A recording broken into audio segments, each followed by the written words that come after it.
Don't hand the dog to me, Mama. I might squeeze him too tight.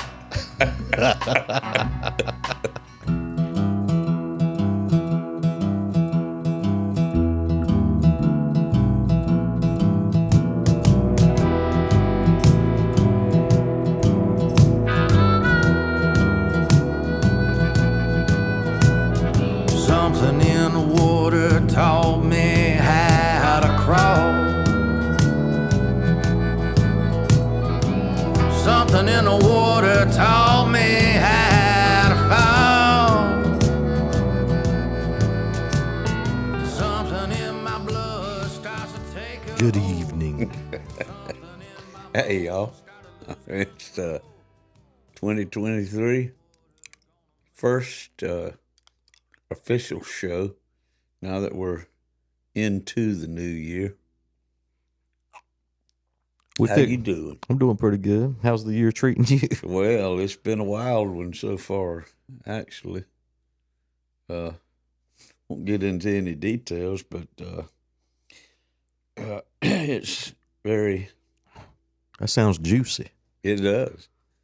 And it's like a lot of stuff been crammed into 9 days, it feels like. A lot of some lack of sleep. Maybe playing gigs, maybe doing things that ought not to. You know, I was reading back when probably a good 10, 12 years ago, Keith Richards' book came out. And Lynn bought it for me. And You said, I think I'll do that. there was a section in there where he claimed this is what he did.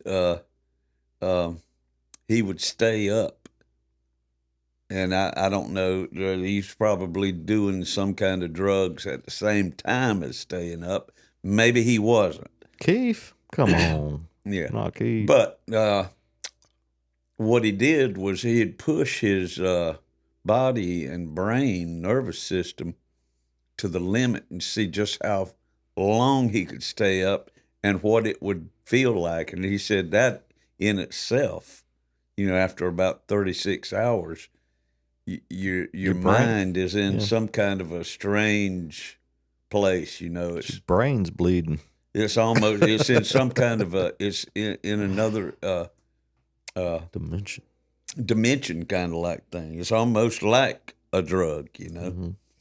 And I did that, not intentionally, but it's just one time back, was after I read that, so it was probably about 12 so many years ago. Sounds intentional. And you read it? No, I ended up, it was like, okay, I had to go get tires on the car at Walmart or something. And so I had stayed up all night the night before, and then I had to go get the tires put on the car, and you know how that is. You sit out there and wait on them. Mm-hmm. And that turned into another 8 hours, and by then I was, I had hit another wind, you know, and caught another wind. And then so I got done there and went ahead and shopped in Walmart, probably bought some groceries.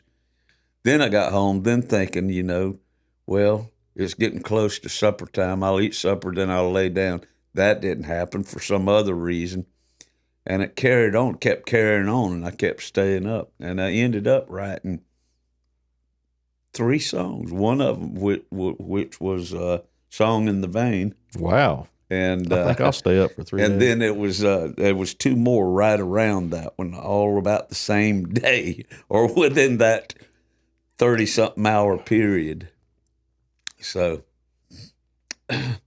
there's something to be said for that. But anyhow, that's so far 2023 seems like it's going that way for me. How many songs you written already in this? Oh my God, look, this stack right here. This is from November, the last week of November to the first week of January. There's probably about 12 or 15 songs in this. Now, these are some co-writes too. She's you and I, and we had a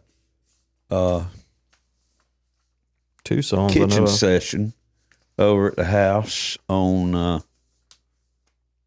December the 4th.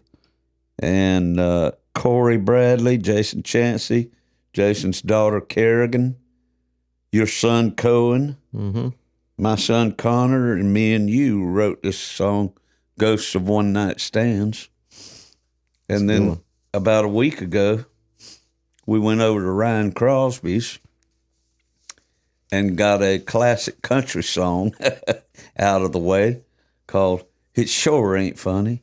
It is a real true country song. Sounds like a classic. It sounds like a classic. And then me and my wife wrote a song back on December 11th down in Jacksonville, another kind of classic Patsy Cline type song called I Walk Alone.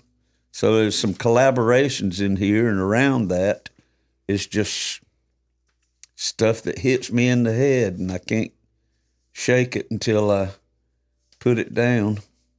I wrote one the other day on the 5th. It's going to be the prequel to Dance with the Devil. It's going to tell the story of the John Carter, and the young girl that he killed. So, not to be confused with John Carter and Waycross. He ain't killed nobody yet. That we know of. That we know of. Anyhow, it's fun. You should play some of them. Yeah. I was wanting to being as how that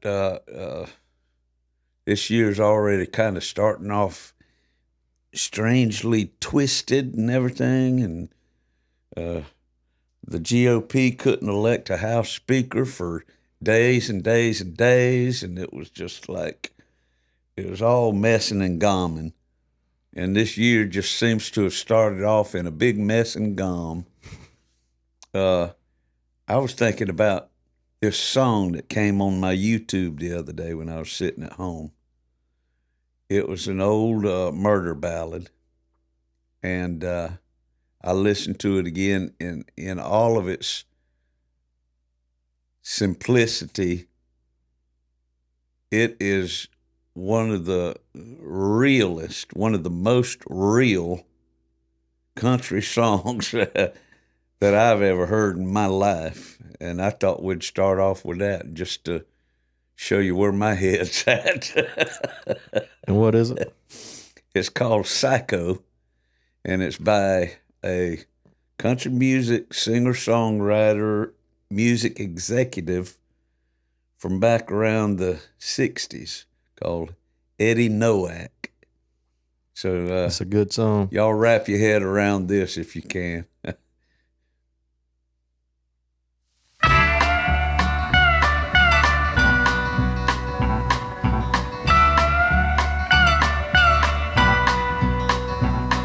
Can Mary fry some fish, Mama? I'm as hungry as can be. Oh, Lordy, how I wish, Mama, you could keep the baby quiet, 'cause my head's killing me. I seen my ex last night, Mama, at a dance at Miller's store. She was with that Jackie White, Mama. I killed them both, and they're buried under Jenkins' sycamore. Don't you think I'm psycho, Mama? You can pour me a cup. If you think I'm psycho, Mama, better let 'em lock me up. Don't hand the dog to me, Mama. I might squeeze him too tight. And I'm as nervous as can be, Mama. But let me tell you about last night. I woke up in Johnny's room, Mama, standing right by his bed, with my hands near his throat, Mama, wishing both of us was dead. You think I'm psycho, don't you, Mama? Yeah, kind of. I just killed Johnny's pup. I just killed Johnny's pup. You think I'm psycho, don't you, Mama? You better let him lock me up. You know the little girl next door, Mama? I think her name is Betty Clark. Yeah. Oh, don't tell me that she's dead. Oh, Mama? He sounds, Why, I just seen her in the park. sounds so sincere. oh. She was sitting on a bench, Mama, thinking up a game to play. Seems I was holding a wrench, Mama, then my mind walked away. My mind walked away. You think I'm psycho, don't you, Mama? Didn't mean to break your cup. How'd he break the You cup? think I'm psycho, don't you, Mama? Mama, Mama, why don't you get up? Say something to me, Mama. He done killed Mama with the cup.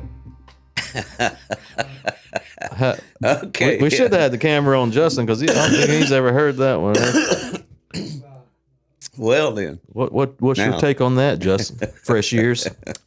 Yeah, I definitely hear the Charlie Crockett influence.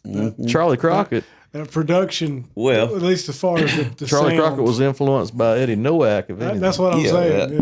the And this came out in the 60s? yeah. Wow. Yeah. Now look at that picture. It's And the that's Bates what the Motel album, kind That's of. what the album looked like. Mm-hmm. Did the I think it came out after the movie, right after the movie Psycho was real popular, and but Yeah. it sounds like they were like, well, it's about some crazy guy. Let's write a song about some crazy killer, but it doesn't have anything to do with the actual movie. How did people take this when it came out? Bizarre. Well, it was Actually, this says 1949. It came out. It was written in '49. It says Psycho presenting Eddie Noack, 1949. This with says the K-Arc and All-Star recording yeah, of and 62, those. 69. Yeah, I'm sure it was a re-release.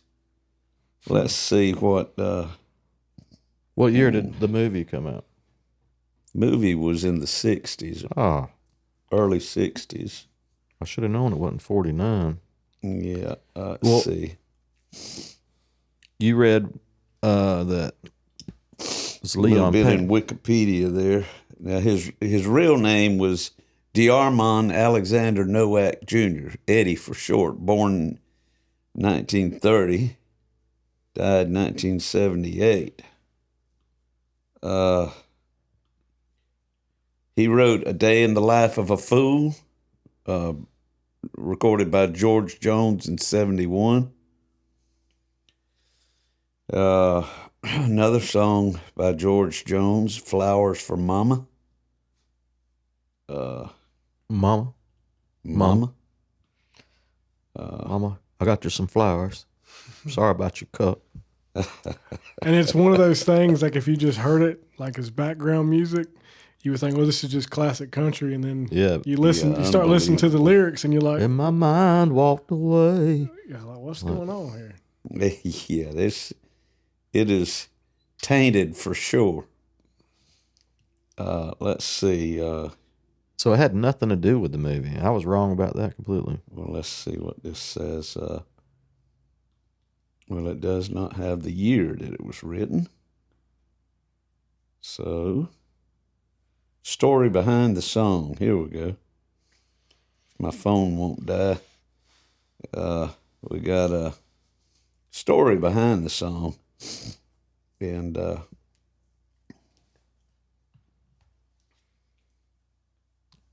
it seems like a serial killer. just died. Okay. There is a link there, texassongs.com. Story behind the song Psycho. He looks like a devil, don't he? Blue-eyed devil. He looks slightly wow, what an album cover that is. There it is. Texas music, story behind the song. In the early decades of top 40 radio, pop music was saccharine, sweet, and rock and roll aimed at pubescent teens. Let's see. Psycho Billy, songs about suicide, murder, drug overdose, prisons, rubber rooms, serial rapists. And no song is as disturbing and unforgettable as Psycho, a lunatic account of murder from a killer's perspective. Most bizarre of it all, it was written by an admired blind Texas songwriter, Leon Payne, who wrote Lost Highway for Hank Williams, right? Mm-hmm. Leon Payne was born in 17 in Texas, blind in one eye at birth, known as the Blind Balladeer. He played with Bob Wills. I love you because. I guess that's the way that one. And Lost Highway. He wrote Psycho in 1968 after a discussion about serial murders with his steel guitar player, Jackie White. Jackie White would become a victim in the song. Yeah. Buried under a sycamore tree. Eddie Noack, well-liked and respected honky-tonk singer-songwriter, had fallen on hard times by the late 60s. And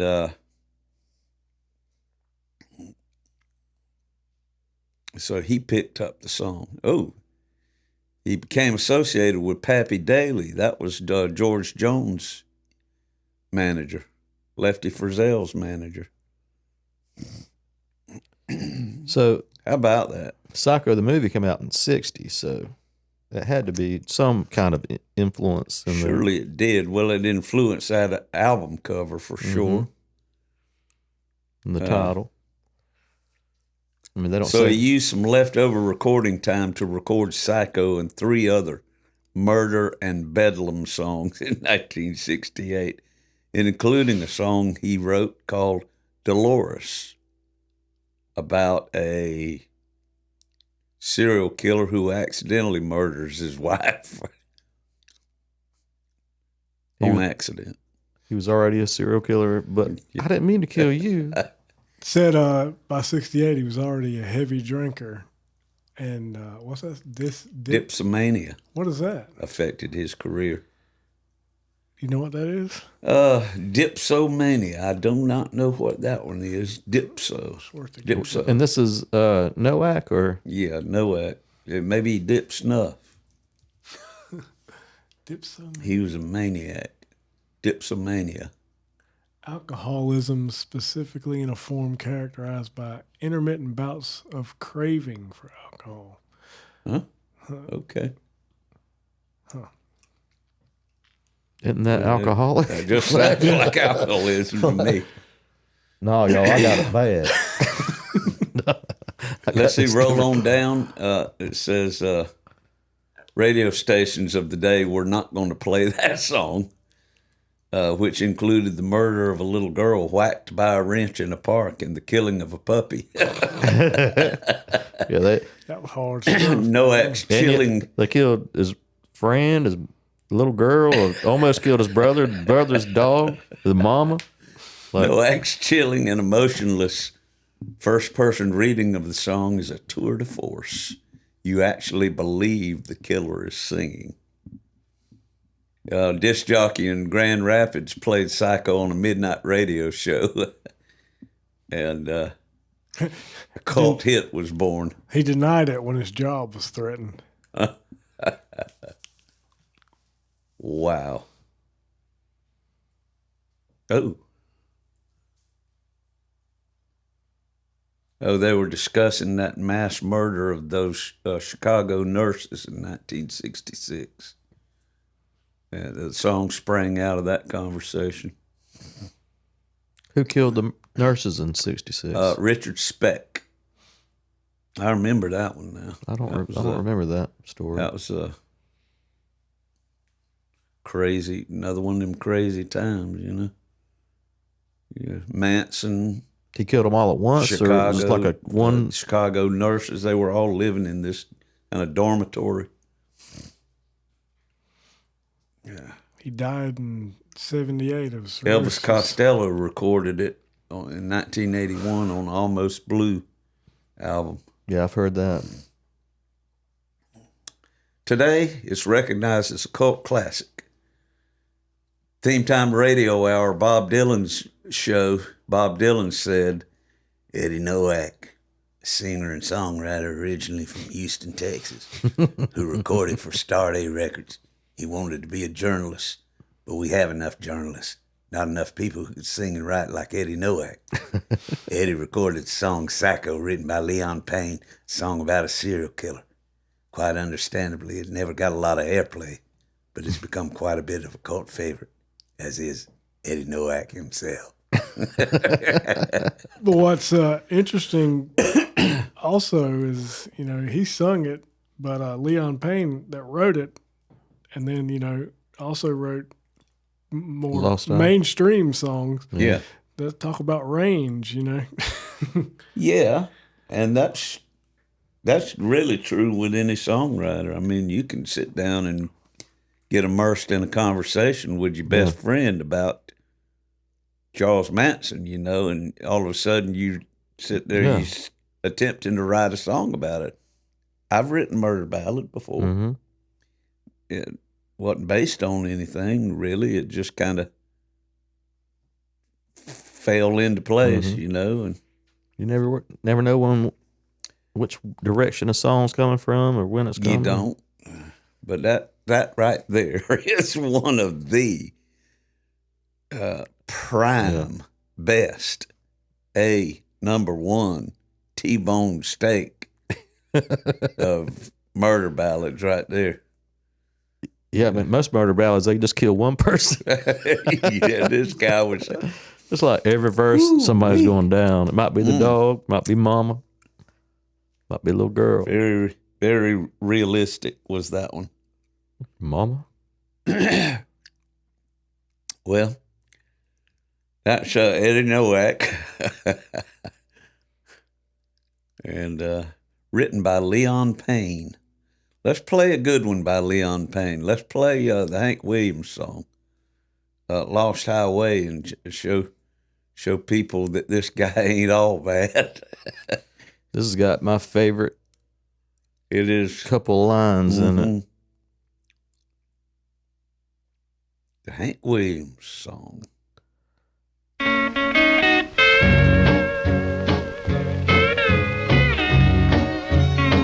I'm a rolling stone.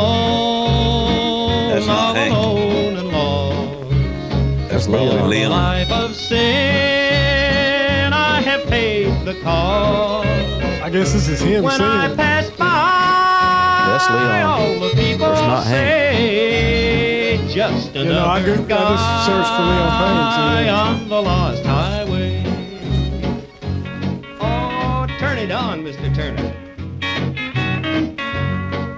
You hear that old Bob Wills sound in there too. I'll make your mama proud of you, boy. And I Love You Because was another one of his big hits.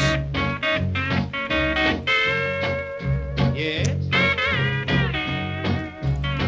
For a deck of cards and a jug of gin and a woman's lies built this road of sin.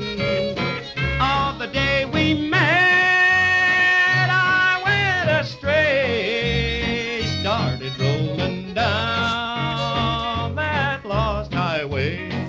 Hank did it a whole lot better. And the words are different with Hank. So I guess Hank, my favorite lines Some that just liberty. passed were kind of reworded by Hank, which I like better. Play a little bit of number 4 there.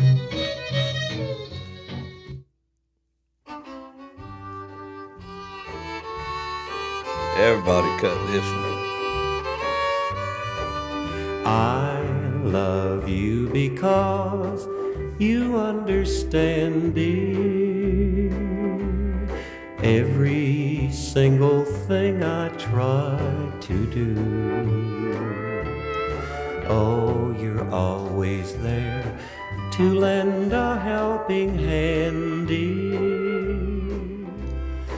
Most of all, I love you 'cause you're you.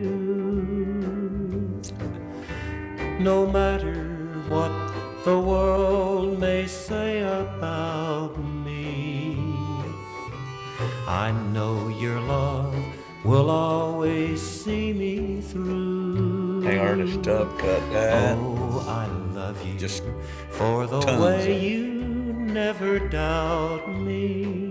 So But most of all, I love you 'cause He not only wrote you're you. great murder songs. Crazy Arms. He wrote that. That's another one. Crazy Arms. Crazy Arms. That was old Ray Price. Now blue ain't the word Yeah. for the way Old Ray that Price, the Cherokee Cowboy, made that the one storms are big. brewing in this heart of mine. This ain't no crazy. It says Crazy Arms was written by Ralph Mooney and Charles Seals. Huh. You're someone Okay. else's So Leon didn't love write it. He now. just You're recorded not it. mine. Mooney. Ralph Mooney. I've heard that name before. Arms that reach to Oh, hold somebody new. For my yearning heart keeps saying He was you're Ralph Mooney was an American steel mine. guitar player that was inducted into the Steel Guitar Hall of Fame Yep. in 1983. Old Mooney. Moon. That's the classic stuff right there now. He was with the Bakerfield Sound. Yeah. I just got through reading a biography on Buck Owens, which was very interesting. I think I might have mentioned that on the podcast already, but it was, I didn't realize that Buck Owens had written Crying Time Again, You're Gonna Leave Me. Ray Charles, I can Oh, yeah. see that faraway look in your eyes. That was a Buck Owens original. Wow. Yeah. He was a songwriter. He cranking them out. Yeah. Hell of a businessman too. And he fought Nashville tooth and nail. He said, I'll do it without them sons of bitches. And they never accepted him or credited him with anything, until very late in life. Till Hee Haw. Finally broke down. Yeah. And that was kind of like he made a hell of a lot of money off Hee Haw, and he made the decision to go into TV because it was going to be a show about country music, and he thought one needed to be out there, but Well, it he did portrayed TV. him as a Didn't he do TV before that? Huckleberry. Yeah, he had the Buck Owens Ranch show, Yeah. which was on, like medium market television stations and all, Hee Haw was on major market. Right, but that was way later. And that made 69, I believe is when that started, 68 or 69. Hee Haw did? Mm-hmm. I remember coming home from church, or we'd stop by our friend's house and sit there, and Daddy and Joe Ma could sit there and kick back in their recliners and say, "He all's coming on." They got a kick out of it. It was right when it first started out. I was thinking, "Oh my God, country corn pone. This is corn pone. I can't do it." Corn bone. But it was good. It'd be about 3 more years before I'd come full circle and realize that the country music that I started out listening to at 3 years old was, in fact, just fine. It was good. It was all good. That's when that's kind of, 69 was about when Graham started flying burritos and all of that. Is that when you realized that the early country? I did not know about Graham in 69. It was 4 more years before I discovered Graham. But when you discovered Graham, was that what made you go back and like the original country? See, I had, me and Billy Ray had already started leaning in that direction anyhow, you know. It was Chris Christopherson. Mm-hmm. Well, it was country had started sneaking into Creedence was rock at that point. Kind of there, you know. Creedence was a little bit of that, you know. And let's see what other groups was coming around right along. The Eagles came out in 72, so you had Poco. You had Crosby, Stills, and Nash in 69. So that was some of the first albums that I bought. Was that, and that led you back to Byrds and Buffalo Springfield. Then you had Neil Young in there too, you know, and all of his solo stuff go along with Crosby, Stills, and Nash. There was a lot of elements of country. Nitty Gritty Dirt Band was another one that I had already bought, and so we were already leaning in that direction. And then when the Eagles hit in 72, it was automatically, and they said, "This is country rock," okay? Still didn't know about the influence, the seminal influence of Graham Parsons. And that came about in July of 73 when I bought that magazine and read the article. And by then, Graham had already been in the Byrds. Sweetheart of the Rodeo had already been released. We never knew about that. Flying Burrito Brothers had already been out. We didn't know about that. GP had come out, and that was what was being reviewed in this magazine article that I read, and it spelled it all out right there. And from that point forward, we went backward and bought all of those early Byrds and Burritos and just discovered it from International Submarine Band. You had to go all the way back to that, you know. So it's pretty cool. You reckon we'll go out there? I hope so. I don't have a plan B. That's what Andy messaged me today. Are we in? Are we all in on this? And, yeah. Well, I said somebody might have to burn my body in the desert before it's over with. We got them two, the one in Tucson and the one in Pioneer Town that is done deal, except for the details, and they're slow getting back. But might have to call them on the telephone or something. We're talking about trying to plan a tour.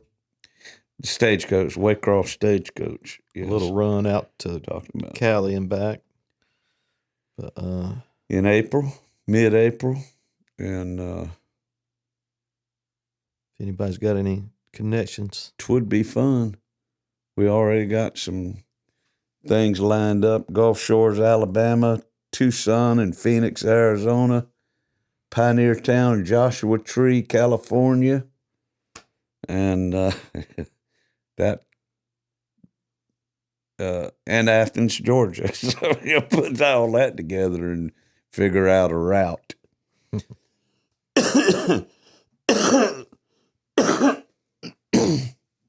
We definitely want to do that. Well, what's next? How about a little? I play a song. I got a little song here. You got 15 over there. Well, I want to pick one.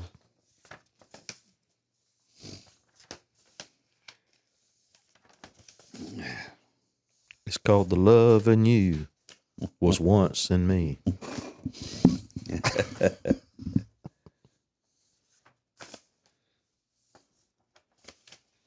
How about this is one I want to play. How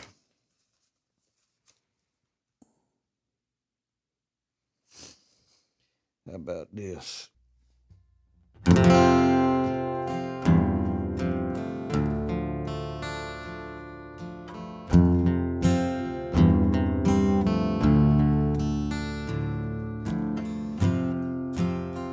You can hurt me and put me down.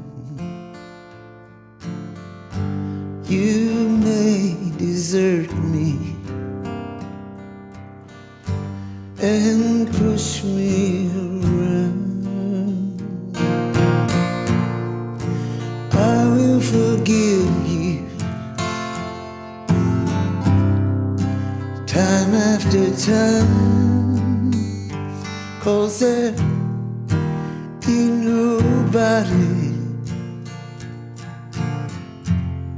nobody like you. No, there ain't nobody like you.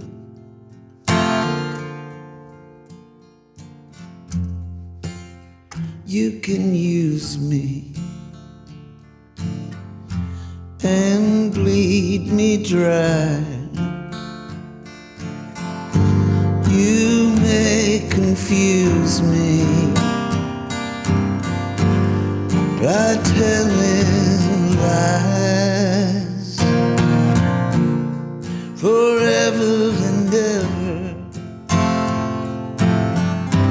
I will be true, 'cause there ain't nobody like you. No, there ain't nobody like you.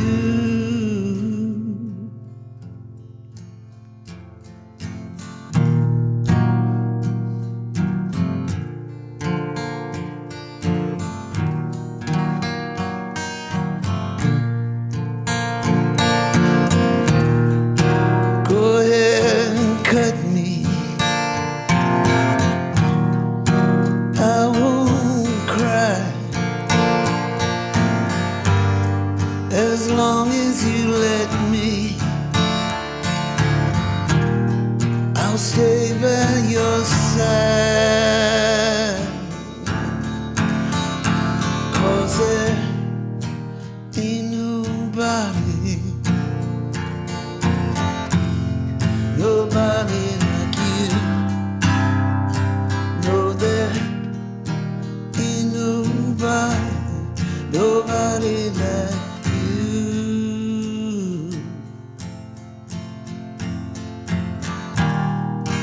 Ain't nobody like you. No, there ain't nobody like you.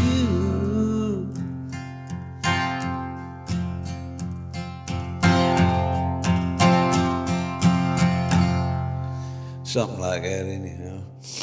It really came off better the other night when I was half lit. Well, that sounded good. I like it. Nobody like you. When'd you write that one? The other night, that was the night after we got back from Ryan's. Ryan was playing a little thing when we left. His carport was going.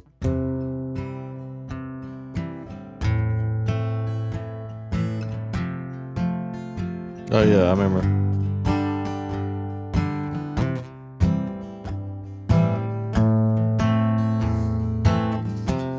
The old rock and roll progression.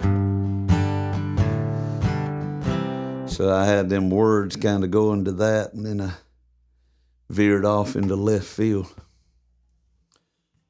The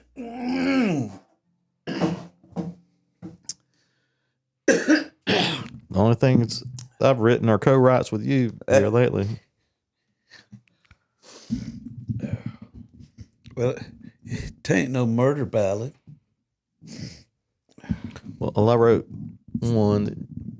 It's not really finished, but What about that one you were playing over at the house the other night before we went over to Ryan's? the one you said sounded like Draw Blood. That one, Ball and Chain. Yeah, it was that one, and there was another one too that it was kind of dark. I think we found it on that SoundCloud. Oh yeah, One of them. Well, You ain't never played that one on here. I don't have the words, but or remember them at the time. But we recorded. Me and Connor recorded that over here. We haven't. I don't think we got a final mix on it or. I liked it. Runnin Blind. You probably don't have that where you can pull it up. I don't know if there's a mix.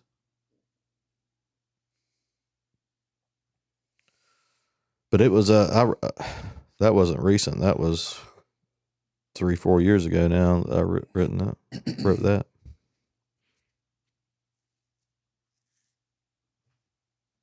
It's one of them that doesn't really have a chorus or a hook or which they don't need to.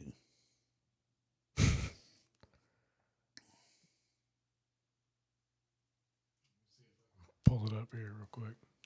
He's got the lunar recording system opening up, folks. Lunar. Going to the moon.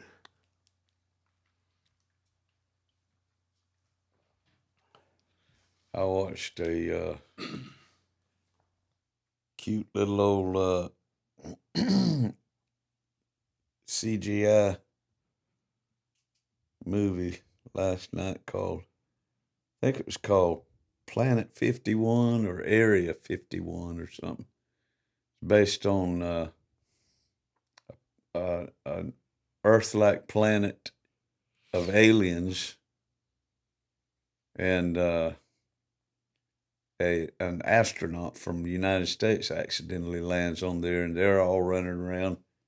They're like 1950s Earth, but they're all, aliens, but they're dressed and homes and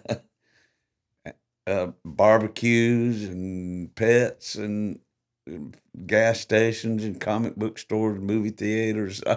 It's all like 1957 Earth, and this astronaut lands on there, and he's the alien, and they're all freaking out, except for this one smart kid in high school who's devoted his life to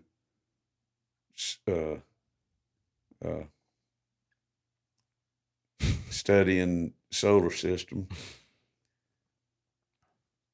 It was funny. I was trying to wait for the connection. There ain't no connection. It's just, yeah. It's just a fun movie to watch with your grandkids.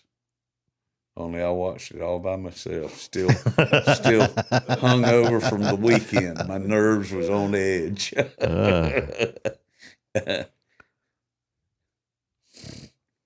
was doing anything I could to Get grounded. So you watch some space cartoons. feel rounded.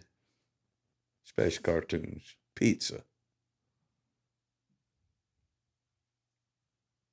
Cat in the bed next to me.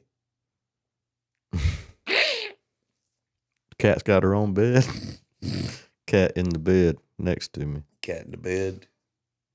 You got a bed next to you. Sci-fi with a cat in it? cartoon, cat in the bed, pizza. That don't get you rounded.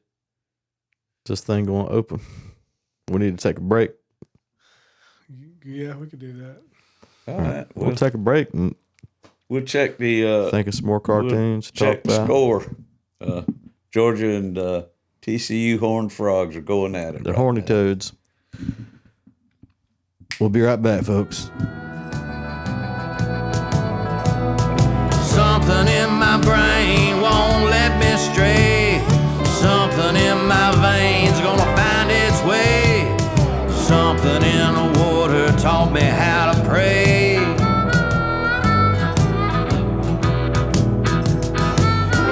When that cold black water finds its way into your veins, you'll never be the same. We back, eh? Well, we're gonna listen to a little Sean Clark original, right? Yeah, we didn't really have a mix of it with what we've been recording, so I figured I'd just play the thing. It's been a minute, but I got the words right here. It's good. It's called Runnin Blind.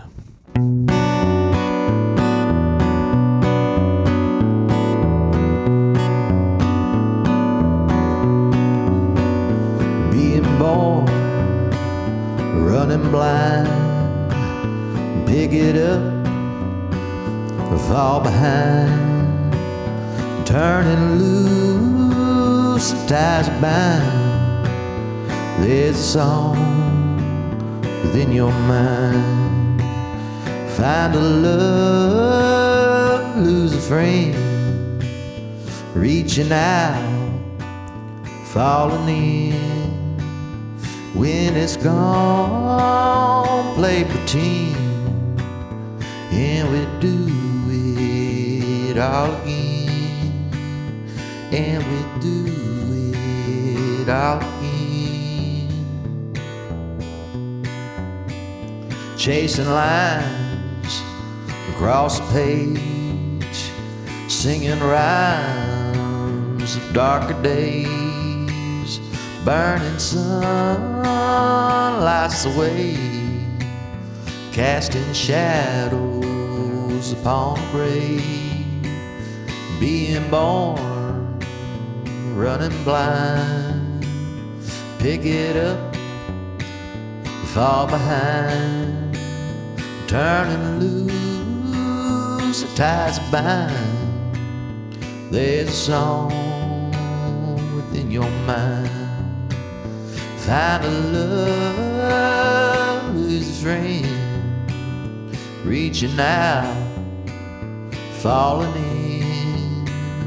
When it's gone, play pretend, and we do it all again, and we do it all again, and we do it all again.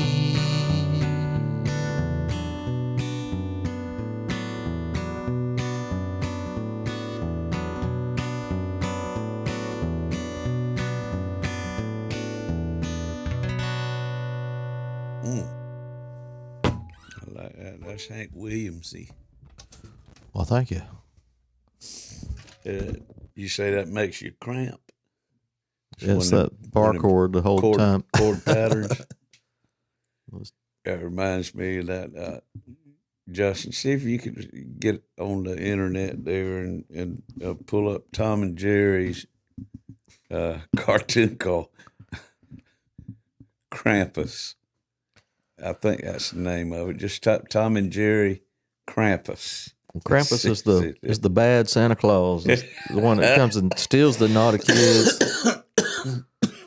and eats them or something. You know what I'm talking about? Crambone. Crambone, see? Just play a little segment of that. At 1 minute 38, probably do it there, underneath there, right there. This is funny. It's important for me to get the right coverage, and I only pay $16 a month. But I'm a better me. This is pure genius right here now.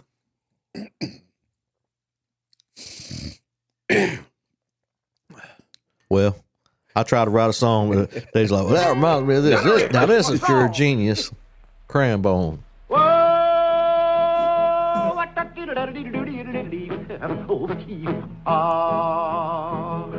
That's kind of pretty before it gets started, ain't it? I wonder who that is. Oh, Froggy went courting, he did ride Crambo. Froggy went courting, he did ride Crambo. Froggy went courting, he did ride a sword and a pick and a revolver by his side. Crambo. Crambo killed flop-a-doo, yellow bug, too lot of That's the hard part right in there, and then nephew. Crambo killed a la-ra-roll, flop-a-doodle, yellow bug, too lot of diddy, come up, top, bottom, it, Crambo. Aliole. And the yodel goes right in there somewhere, but it's a little too high for me. Oh, where will the wedding supper be? Crambo. Where will the wedding supper be? Crambo. Where will the wedding supper be? Way down yonder in a cottonwood, in the eucalyptus tree. Crambo. Crambo killed la-la-ra-ro-ro, yellow bug. That's that hard part again, right in there. Flop-a-doodle, yellow bug, too lot of diddy, come around, top, bottom, it, Crambo. Got a guitar string on you, nephew? You got that Roger Miller kind of thing, but it wasn't him. But I wonder who that was. Who? I don't know my phone. I don't know who was responsible for the voiceovers or the voice unders. But right now, I'm going to do a voiceover for you because it's time for a tale of the week.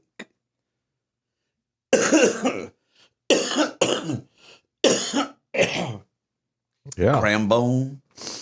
It's just a little insignificant congestion. Nothing fancy. It's not the Kraken. It's not the COVID. It's not the flu. But Mark Twain, we're going to start this tale of the week off with a Mark Twain quote from 1927. Picture that little old handlebar mustache mouse saying this. Clothes make the man. Naked people have little or no influence on society. That's it. Mark Twain, 1927, said, clothes make the man. Naked people have little or no influence on society. Now, I've heard the opposite. Clothes don't make the man. But it seems growing up in the 50s and 60s, I was exposed to music made by bands made up of musicians who appreciated Samuel Clemens' outlook and took dressing up to a whole new level.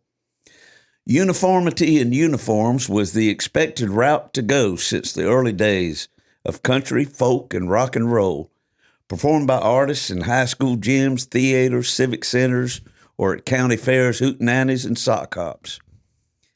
In 1955, one of a handful of groups that ushered in the new sound, exciting kids to shake, rattle, and roll, and leaving grown-ups to shake their heads, rattle their fusty swords, and roll their skeptical eyes, was Bill Haley and his Comets, Rock Around the Clock. used under the opening credits to the film Blackboard Jungle in 1955. Bill Haley, a pudgy, moon-eyed frontman and unlikely poster boy for rock and roll, began his musical career in the mid-40s before forming Bill Haley and the Saddlemen in 1949. By then, he'd had plenty of exposure to the styles and wardrobes affected by the country music acts of the times. Ernest Tubb formed his band, the Texas Troubadours, in February of 1943. And as was common practice, the lead singer was clothed in a costume that stood out from the regulars in the band behind him. Looking sharp on stage was a requisite for performers across all genres in those days.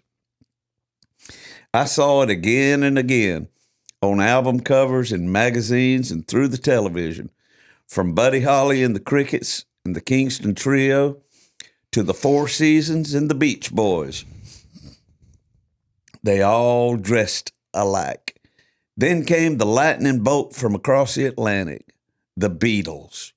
4 years before the Beatles reached their wildly successful perch among the musicians of the world, back when they were playing 6-hour sets at the Indra in Hamburg, Germany, before Brian Epstein agreed to manage them, they were happy in their leather pants, leather jackets, and cowboy boots, priding themselves as the anti-establishment of other uniformed counterparts like Cliff Richard and the Shadows or Rory Storm and the Hurricanes. Brian Epstein, a cultured and well-to-do owner of a successful Liverpool music store, agreed to manage the Beatles in 1962, and he set about refining their stage wardrobe by putting them in matching suits.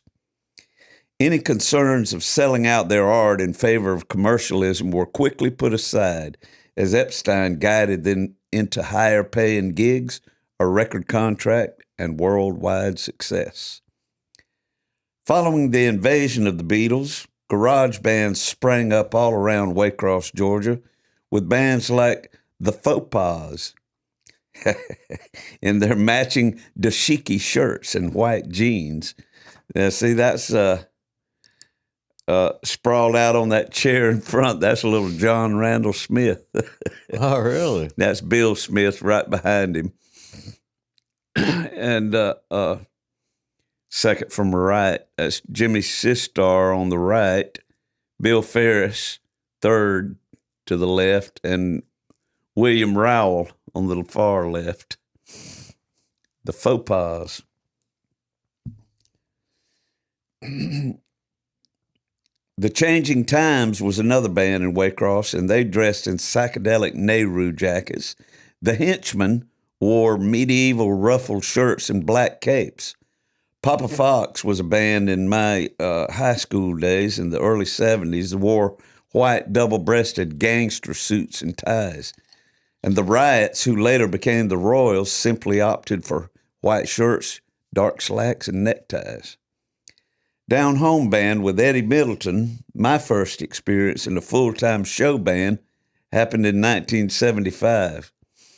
And I was guided into the world of matching stage attire by former King David and the Slaves alumni, T. Wayne Scarborough and Eddie Middleton, because it was professional and it looked good. Well, at least we thought it did in the days of polyester and double knit. We were on the road 6 nights a week, and our wardrobe was expansive, not expensive. Many of our clothes were bought in Valdosta at the Fly Shop and the Famous store on Ashley Street. We had blue pants that alternated with light blue and white shirts, peach pants with tan or multicolored polyester shirts, blue pinstripe jumpsuits, blue checkered gauze shirts underneath tight white gonad-killing overalls, and our comfortable safari-looking ensemble we called the Jungle Suit. Prior to seeing the Beatles on Ed Sullivan in 1964, I used to watch country music shows on Saturday evening. A non-stop lineup featuring Porter Wagoner and the Wagoneers, Buck Owens and the Buckaroos, and Jimmy Dean. There's old Buck and them. That was taken right outside the Madison Square Garden in New York City. We didn't own a color TV set until 69, but you could see those sequin and rhinestone-studded outfits twinkling and wreaking havoc on our little black and white TV screen. Graham Parsons, formerly Ingram Cecil Connor III of Waycross, used to watch those old country western shows as well. It didn't take him long to alter the musical and fashion landscape of Southern California. After joining and dropping out of the Byrds, he formed the Flying Burrito Brothers with Chris Hillman, Chris Etheridge, and Sneaky Pete Kleino. In the late 60s, prior to the recording of the Burritos' debut album, Gilded Palace of Sin, Graham took the band to the workshop of famous Western wear designer Nudie Cohen for band outfits. Nudie and his staff did not disappoint, the result being 4 of the most dazzling, celebrated suits of the early cosmic American music movement.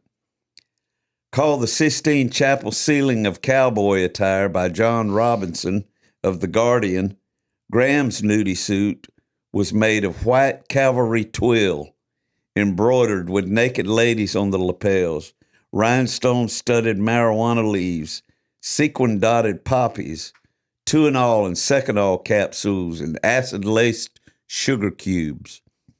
On the back of his jacket was a giant red cross, casting off gleaming rays of blue, yellow, and red, interspersed with rhinestones. The front and rear pockets of his pants boasted more red poppies, and the legs were embellished with flames that crept down the sides all the way to his bell bottoms. Graham Parsons, like all those groups who came before, and some who came after, knew the importance of a good-looking stage outfit. He kind of summed it up for entertainers everywhere when he said, "Just because we wear sequin suits doesn't mean we think we're great. It means we think sequins are great." Sequins hide the pain. Yes. And that being said, we're going to lay to rest episode 58. It started out with the Psycho, that murder ballad from Eddie Noack, and we're going to peacefully lay it to rest now with a nice little sign-off. Before we go, though, we got these beautiful Something in the Water podcast T-shirts that are available to order on our website, somethinginthewaterpodcast.com. That's right. And from there, you can also watch past episodes, 2 a month, that are free for your pleasure. And you can also... Can you find the Patreon from the website? Yes, sir. Yep. So jump right over. You can to follow Patreon. us over there to the deep end for $5 a month and catch an extra episode, no holds barred episode. Mm-hmm. And there it is right there, up there on the screen. There's our website, somethinginthewaterpodcast.com, presented by Caution Light Media. That's Justin Mercer pulling all the strings and making it all happen. So we thank you all again for watching, and we appreciate it so much. We'll see you next time. Go Dogs. When the cold black water finds its way across through your veins, it just might seal your fate.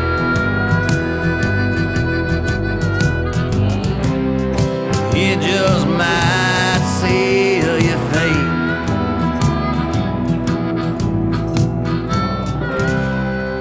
It just might seal your fate.